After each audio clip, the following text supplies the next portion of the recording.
ಶ್ರೇಯಸ್ಸು ಶುಭಮಸ್ತು. ತುಳಸಿ ಮಕ್ಕಳ ಹೆಸರನ್ನು ವಂಶವೃಕ್ಷಕ್ಕೆ ಸೇರಿಸಲು ಅಭಿ ವಿರೋಧ. ಶಾರ್ವರಿ ತಂತ್ರ ಎಲ್ಲ ದುರುಪಲಿಸುತ್ತಾ ತುಳಸಿ ಹಾಗೂ ಆಕೆಯ ಮಕ್ಕಳ ಹೆಸರನ್ನು ವಂಶವೃಕ್ಷಕ್ಕೆ ಸೇರಿಸುವ ಪ್ರಯತ್ನ ಮಾಧವ ಮಾಡುತ್ತಿದ್ದಾನೆ.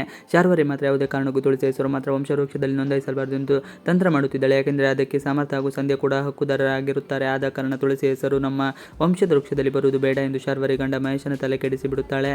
ಅವಳ ಮಾತನ್ನು ಕೇಳಿ ಅಣ್ಣನ ಬಳಿ ಮಾತನಾಡುತ್ತೆ ಎಂದು ಅಲ್ಲಿಂದ ಮಹೇಶ ಹೋಗುತ್ತಾನೆ. ಬಳಿಕ ಅವಿ ಬಂದು ಅದೇ ಮಾತನ್ನು ಹೇಳುತ್ತಾಳೆ. ತುಳಸಿ ನಮ್ಮ ಮನೆಗೆ ವಂಶವೃಕ್ಷಕ್ಕೆ ಸೇರಿದರೆ ಆಕೆ ಮಕ್ಕಳಿಗೂ ಕೂಡ ಈ ಮನೆಯ ಪಾಲು ಕೊಡಬೇಕಾಗುತ್ತೆ ಎಂದು ಹೇಳಿದಾಗ ಅವಿ ಕೂಡ ಅವರ ಬಗ್ಗೆ ನಾನು ಮಾತನಾಡುತ್ತೇವೆ ಎಂದು ಹೇಳುತ್ತಾನೆ. ಈತ ದೀಪಿಕಾ ಕೂಡ ಅಭಿ ರೂಮ್ ಒಳಗೆ ಬರುತ್ತಾ ಇರುವುದನ್ನು ಕಂಡು ತಂದೆಯ ಬಳಿ ಮಾತನಾಡಲು ಹಾಗೆ ನಾಟಕ ಮಾಡುತ್ತಾಳೆ. ಡ್ಯಾಡಿ, ನಮ್ಮ ಮನೆಯಲ್ಲಿ ಈ ರೀತಿ ನಡೆಯುತ್ತಿದೆ, ನಿಮಗೆ ಹ್ಯಾಂಡಲ್ ಮಾಡಲಾಗದ ಸಮಯದಲ್ಲಿ ನಿನ್ನ ಅಳಿಯನಿಗೆ ಅದೆಲ್ಲವನ್ನು ಬಿಟ್ಟುಕೊಡು, ಅವರು ಎಲ್ಲವನ್ನು ನಿಭಾಯಿಸಿ ಬಿಡ್ತಾರೆ ಎಂದು ಹೇಳುತ್ತಾರೆ.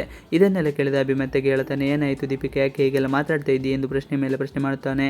ಇದನ್ನು ಕೇಳಿದ ದೀಪಿಕಾ, ತುಳಸಿ ಅಮ್ಮನ ಹೆಸರು ವಂಶವೃಕ್ಷಕ್ಕೆ ಹಾಕಿದರೆ ನಾಳೆ ದಿನ ಅವರು ಮಕ್ಕಳು ನಮ್ಮ ಬಳಿ ಆಸ್ತಿ ಕೇಳುತ್ತಾರೆ. ಅದಕ್ಕಾಗಿ ನಾನು ತಂದೆಯ ಬಳಿ ಮಾತನಾಡುತ್ತಾ ಇದ್ದೆ. ನಾಳೆ ದಿನ ನಮಗೇನು ಇಲ್ಲ ಎಂದು ಆಗಬಾರದು ಅಲ್ವಾ ಎಂದು ಹೇಳಿದಾಗ ಅಭಿಗೆ ಸಹಜವಾಗಿ ಕೋಪ ಬರುತ್ತದೆ. ತಂದೆಯ ಬಳಿ ಅಭಿ ಪ್ರಶ್ನೆ.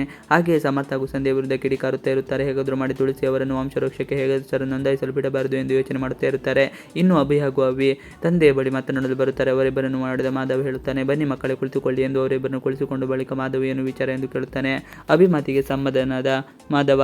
ಇದನ್ನು ಕೇಳಿದ ಅಭಿ ಹೇಳುತ್ತಾನೆ, ನಾಳೆ ಸಮರ್ಥ ಹಾಗೂ ಸಂಧ್ಯಾ ಹೆಸರನ್ನು ವಂಶವೃಕ್ಷಕ್ಕೆ ಸೇರ್ಪಡೆ ಮಾಡಬೇಕು ಎನ್ನುವ ನಿರ್ಧಾರದಿಂದ ನೀವು ಕೈ ಬಿಡಿ, ಯಾಕೆಂದರೆ ಅದು ಸರಿ ಅಲ್ಲ, ನನಗೆ ಇದರಿಂದ ತೊಂದರೆ ಕಟ್ಟಿಟ್ಟ ಬುತ್ತಿ ಎಂದಾಗ ಮಾಧವ್ ಹೇಳುತ್ತಾನೆ, ಅಭಿ ನನಗೆ ಸಮರ್ಥ ಹಾಗೂ ಸಂಧ್ಯಾ ಇಬ್ಬರು ಮಕ್ಕಳೇ ಅಲ್ವಾ, ಆದ ಕಾರಣ ಅವರನ್ನು ಸೇರ್ಪಡೆ ಮಾಡೋಣ ಎಂದುಕೊಂಡೆ ಎಂದಾಗ ಅಭಿ ತನ್ನ ಸಂಧ್ಯೆಯ ವಿರುದ್ಧ ಕೂಗಾಡುತ್ತಾನೆ. ನೀವು ಹೀಗೆ ಮಾಡುತ್ತಾ ಇರುವುದು ಸರಿಯಲ್ಲ, ಇದರಿಂದ ನನಗೆ ತೊಂದರೆ ತಪ್ಪಿದ್ದಲ್ಲ ಎಂದು ಮಾಧವ್ ಕೇಳುವುದಿಲ್ಲ.